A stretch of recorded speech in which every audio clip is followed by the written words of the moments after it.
नमस्कार, मैं हूं ब्रिज द्विवेदी। एग्रीमीटर में आप सभी का स्वागत है।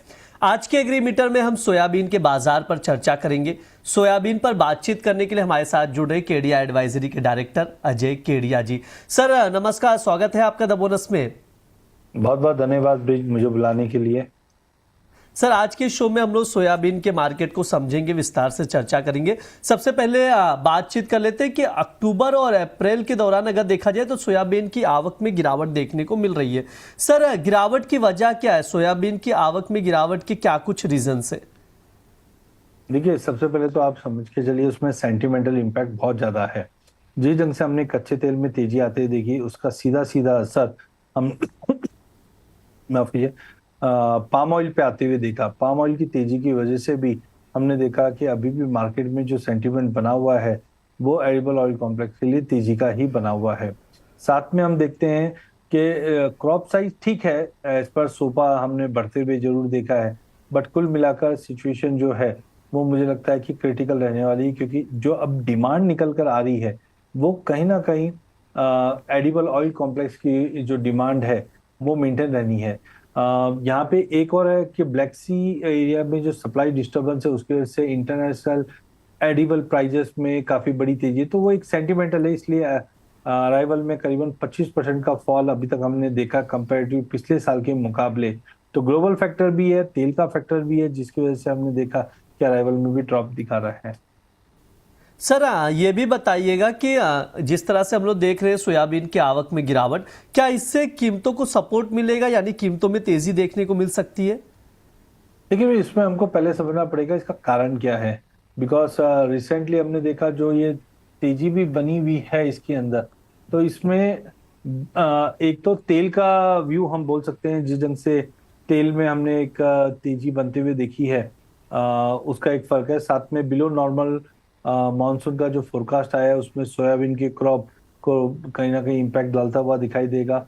अर्जेंटीना का वेदर स्ट्रेस भी बना हुआ है। यूएस सोयाबीन क्रशिंग जो है वो रिकॉर्ड लेवल पे पहले पहुंच गया था, बिकॉज बायोफ्यूल की जो डिमांड है वो भी फैक्टर है। बट कुल मिला के मुझे लगता है भाव में एक बड़ी रैली आ चुकी है। एक महीने में हमने 20% से ज्यादा की तेजी देखी है। ये कच्चे तेल की तेजी की वजह से ही है। चाइना का भी जो सोयाबीन का इंपोर्ट है वहां पे 2 मिलियन टन का हमने बढ़ोतरी होते हुए देखी है। तो ये सब कारण की वजह से मुझे लगता है कि प्राइजेस का जो सेंटीमेंट है वो अभी तक पॉजिटिव रहा है और स्ट्रांग रहा है। सर अगर सोयाबीन के इंपोर्ट के आंकड़ों पर भी नज़र डाला जाए तो इसमें हम लोग देख रहे हैं लगातार बढ़ोतरी देखने को मिल रही है। सर सबसे पहले ये बताइए कि इंपोर्ट में बढ़ोतरी की वजह क्या है, और साथ ही ये भी समझाइएगा इसका सोयाबीन के प्राइजेस पे क्या इम्पैक्ट पड़ेगा। देखिए, पहला चीज तो ग्लोबल फैक्टर, और अगर हम देखते हैं जैसे सोया मिल्क का सोया का पूरा कॉम्प्लेक्स की अगर बात करें तो पहले तो हम लोग बोल सकते हैं कि खरीफ 25-26 के जो खरीफ के आउटपुट की एस्टिमेट है वहां पे हमने कहीं ना कहीं 14% का फॉल देखा, जो 11.03 मिलियन टन के था। जो सेकंड एस्टिमेट भी आया है 25-26 का वो भी 12.72 मिलियन टन से, जो पिछले साल के मुकाबले कम रहा है। तो उसका एक बड़ा फैक्टर रहा है, जिसकी वजह से हमें डिपेंडेंसी थी वो इंटरनेशनल मार्केट की तरफ रही है। और इंटरनेशनल से भी हमने देखा कि जो डिमांड है वो थोड़ी बहुत कंटिन्यू रहनी है, इसलिए इंपोर्ट के फिगर्स भी अच्छे हैं। हालांकि थोड़ी चिंता रुपये को लेकर जरूर है कि जिस ढंग से रुपए में हमने गिरावट आती हुई देखी है तो वो भी कॉस्टली था, इसका असर भी प्राइजेस को पड़ते हुए दिखा। तो ओवरऑल मुझे लगता है पहला रुपए की गिरावट है, दूसरा प्रोडक्शन में ड्रॉप है, तीसरा अगर यूएस के एंडिंग स्टॉक की अगर बात करें वहां पे करीबन हमने थोड़ी बहुत गिरावट जरूर देखी, but export market open up रहा था। इसकी वजह से हम देख रहे हैं प्राइसेस को सपोर्ट भी मिला और इंपोर्ट भी डिस्पाइट हमने बढ़ती हुई देखी है। सर अगर देखा जाए तो सोयाबीन की एमएसपी में भी हमने देखा हाल ही में बढ़ोतरी की गई है। सर इसका क्या इम्पैक्ट पड़ रहा है, मतलब इसका सोयाबीन की खेती और प्राइजेस पर क्या असर पड़ेगा? देखिए, 26-27 में एमएसपी में हमने बढ़ोतरी होते हुए देखी 380 रुपया प्रति क्विंटल, जो अभी 5,700 का हो गया, जो पहले 5,328 रुपये के आसपास का था। इससे फार्मर को प्रोत्साहन मिलता है और होना भी चाहिए। जिस ढंग से कच्चे तेल में महंगाई कच्चा तेल महंगा हो रहा है, तो इंडियन गवर्नमेंट भी चाहती है कि कहीं ना कहीं हम जो हमारे फार्मर है वो हम बोल सकते हैं ऊर्जादाता बनना चाहिए। तो यहाँ पे अब हम देख रहे हैं बायोफ्यूल की जो डिमांड है वो धड़ाले से बढ़ रही है और उसके लिए हम पूरे ही एडिबल ऑयल कॉम्प्लेक्स में एक इजाफा होते हुए दिख रहा है। तो बिल्कुल अगर फार्मर्स को अगर एमएसपी के द्वारा अगर प्रोत्साहन मिलता है तो डेफिनेटली एरिया अंडर कल्टीवेशन बढ़ेगा, क्योंकि जिस ढंग से अभी जो सेकंड एस्टिमेट के नंबर्स आए हैं प्रोडक्शन के, वो थोड़े चिंताजनक जरूर है।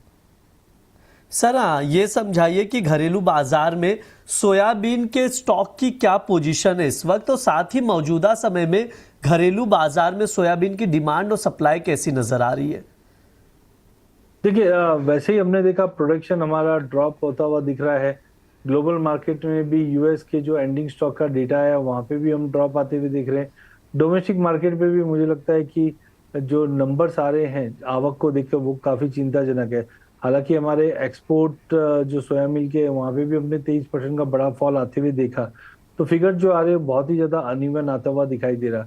खास करके अगर हम देखें तो डीजीजीएस की जो डिमांड है वो थोड़ी बहुत अभी हम देख रहे हैं कि थोड़ा कूल ऑफ जरूर हुआ है, बट ओवरऑल सप्लाई साइड थोड़ा सा टाइटिंग है। ऊपर से मानसून फैक्टर जो रहेगा इस बार का वो काफी इंपॉर्टेंट है, क्योंकि आईएमडी ने फोरकास्ट किया है कि बिलो नॉर्मल 2026 का साउथ वेस्ट मानसून रहेगा, जिसके चलते भी हमने सेंटीमेंट इंप्रूव होते हुए देखे। तो कुल मिलाकर अगर हम देखें ग्लोबल फैक्टर, डोमेस्टिक फैक्टर, बारिश का फैक्टर, इन सबको देखते हुए प्राइजेस को सपोर्ट मिला। डोमेस्टिक मार्केट में भी जो स्टॉक पोजीशंस है वो थोड़ी टाइट रहनी है। ग्लोबल एंडिंग स्टॉक है पिछले साल तक 9 साल के हाई पे था, जिसकी वजह से भाव में कंटिन्यू दबाव था, बट अब प्रोडक्शन को लेकर कंसर्न्स है, उसके चलते हमने देखा है कि भाव को सपोर्ट मिलता हुआ दिखाई दिया। ठीक है, ये सर की राय है। सर अब थोड़ा सा प्राइजेस पर बातचीत कर लेते हैं। बीते एक महीने में सोयाबीन की कीमतों में देखा जाए 24% से ज्यादा की मजबूती देखने को मिली है।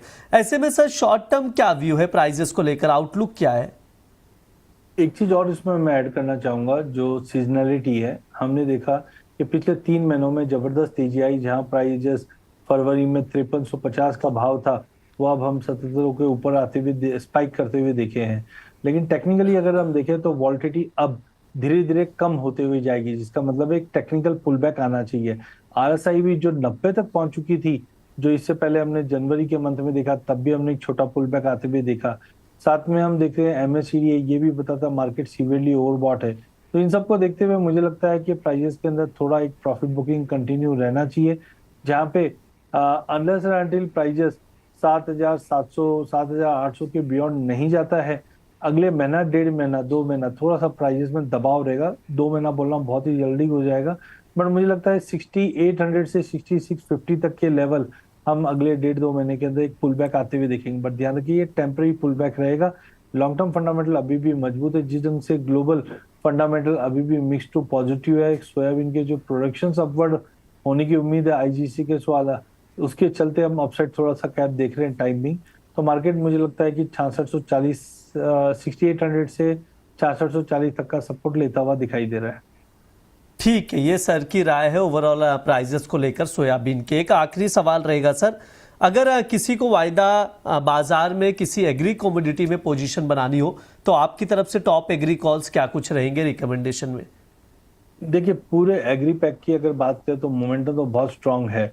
यहाँ पे मसालों पे आपको नजर रखना चाहिए, क्योंकि रिसेंटली हमने देखा धनिये में काफी अच्छी गिरावट के बाद मार्केट अभी बेस बनाता हुआ दिखाई दे रहा है। तो मुझे लगता है हल्दी, धनिया, गवार और कॉटन सीड ऑयल के ये 4 कमोडिटी पे ध्यान रखिए। जहाँ पे धनिया 12,700 पे लेना है 13,200 के टारगेट के लिए। हल्दी के अंदर 15,400 के बेस पे लीजिए 16,000 का टारगेट। टाइमिंग हल्दी एक दायरे में ही ट्रेड करेगी। गवार सीड में एक बड़ी तेजी की तैयारी कर रही है, बट 5800 के ऊपर जा नहीं पा रहा, इसलिए थोड़ा वेट एंड वॉच जरूर है। पर 5640 में लीजिए, 5580 का स्टॉप लॉस लगाइए, 5720 का टारगेट रहेगा। लास्ट में अगर कॉटन सीड ऑयल की अगर बात करें तो 3500 में लीजिए, 3580 का टारगेट रहेगा। ब्रिज इसके अंदर अभी रिसेंटली हमने देखा जितने भी मिल्क प्रोड्यूसर उन्होंने भी अपने रेट्स बढ़ाए हैं, जिस ढंग से एनर्जी कॉस्ट बढ़ी है, तो उसका भी असर हम देखेंगे। फेड की डिमांड बढ़ाने के लिए कॉटन सीड ऑयल का उपयोग ज्यादा भी होता है, तो यहाँ पे एक तेजी बनते हुए दिखाई दे रही है। ठीक है, ये सर की राय है। तमाम कमोडिटी में टॉप पिक्स में रिकमेंडेशन दिया गया है, तो उसके अकॉर्डिंग आप लोग देखकर चल सकते हैं। सर समय भी हो चुका है, प्लीज डिस्क्लेमर दे दीजिए। देखिए ब्रिज, आज हमने कमोडिटी की बात की, फ्यूचर और ऑप्शन दोनों की, बट यहाँ पे मेरी पर्सनल कोई पोजीशन नहीं, बट मेरे क्लाइंटों की हो सकती है। दूसरा, कमोडिटी में जब निवेश करते हो तो जोखिम तो रहता ही है, इससे बचने का सबसे अच्छा साधन है आप सेबी रजिस्टर्ड फाइनेंशियल एडवाइजर की सलाह लेकर ही इसमें निवेश करें। जी सर, बिल्कुल। बहुत बहुत शुक्रिया सर आज की चर्चा में जुड़ने के लिए। बहुत बहुत धन्यवाद। ये हमारा एग्री मीटर शो है। इस दौरान तमाम एग्री कमोडिटीज पर बातचीत की जाती है। इस बार हमने सोयाबीन मार्केट पर चर्चा की विस्तार से, उसके फंडामेंटल समझे, प्राइस आउटलुक पर भी चर्चा की गई। कुछ टॉप एग्री कॉल्स भी रिकमेंड किए गए, उन पर भी आप लोग नजर बनाकर चल सकते हैं। फिलहाल के लिए शो में इतना ही। आप लोग बने रहिए द बोनस के साथ। धन्यवाद।